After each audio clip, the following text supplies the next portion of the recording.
Welcome to BA learning.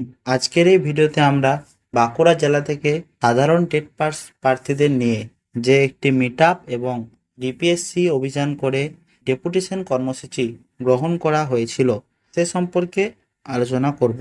তো আপনারা অনেকেই জানেন, আজ অর্থাৎ 13ই মে বাঁকুড়া জেলার সাধারণ টেট পাস প্রার্থীদের নিয়ে একটি ডিপিএসসি অভিযান এবং মিট আপ, যেখানে আগামী দিনের পরিকল্পনা নিয়ে আলোচনা করা হবে, আয়োজন করা হয়েছিল।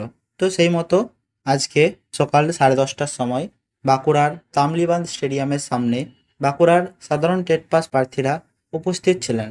সেখানে অনেক সংখ্যক টেট পাস প্রার্থী উপস্থিত ছিলেন, প্রায় 110 জনের মতো। কিন্তু এই সংখ্যাটাও তুলনামূলক কম, যেহেতু বাঁকুড়ায় টেট পাস প্রার্থীর সংখ্যা অনেক রয়েছে। তাই আশা করব পরবর্তীকালে কোনো বৃহত্তর আন্দোলন হলে সেখানে সংখ্যাটা আরও বেশি হবে।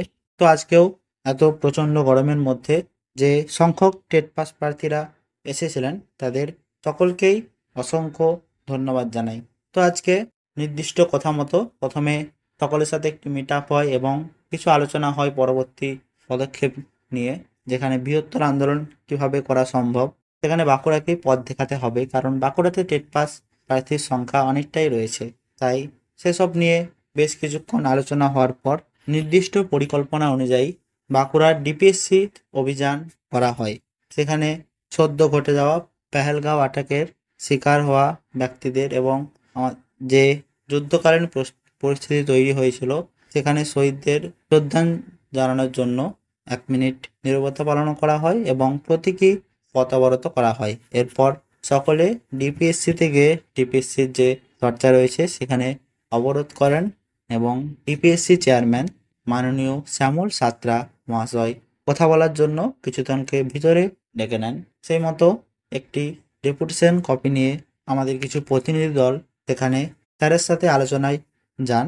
তারপর রীতিমতো ডিপিএসসি গেট অবরোধ চলতে থাকে এবং অন্যদিকে আমাদের কিছু প্রার্থীরা স্যারের সাথে আলোচনায় গিয়েছিলেন। সেখান থেকে ফেরার পর বেশ কিছু তথ্য উঠে এসেছে।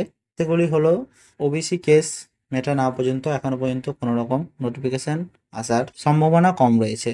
স্যারের কথা অনুযায়ী ওবিসি মামলা মিটে যাওয়ার পরপরই হয়তো নোটিফিকেশন আসবে। সব কিছু তৈরি রয়েছে এবং বাঁকুড়া জেলায় ভ্যাকেন্সিও একটা ভালো পরিমাণে রয়েছে, কিন্তু এটাও বলা যায় যে বাঁকুড়া জেলায় যেহেতু টেট পাস প্রার্থীর সংখ্যা বেশি রয়েছে, তাই ভ্যাকেন্সি আরও বৃদ্ধি হলে ভালো হয়।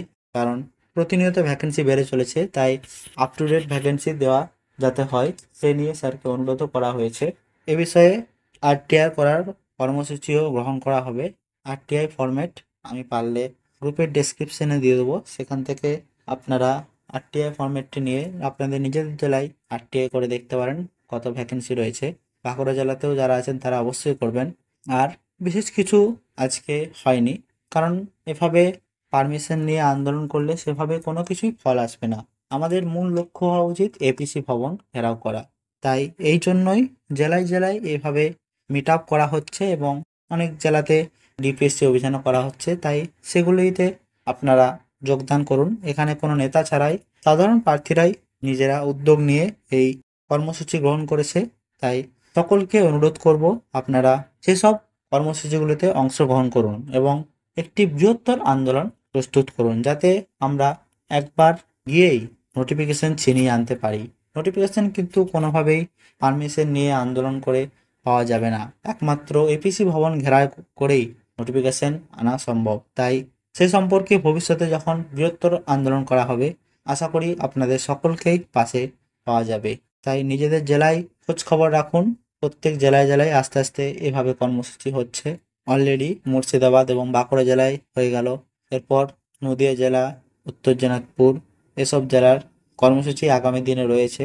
সেগুলি সম্পর্কে আমি ডেসক্রিপশনে গ্রুপের লিঙ্ক দিয়ে দেবো। সেই গ্রুপে যারা টেট পাস ক্যান্ডিডেট রয়েছে অবশ্যই জয়েন হয়ে যাবেন। তো আজকে আর ভিডিও দীর্ঘায়িত করছি না, আপনারা সকলেই একত্রিত হন এবং একটি বৃহত্তর আন্দোলন গড়ে তুলুন, এটাই আশা রাখি। ধন্যবাদ সকলকে।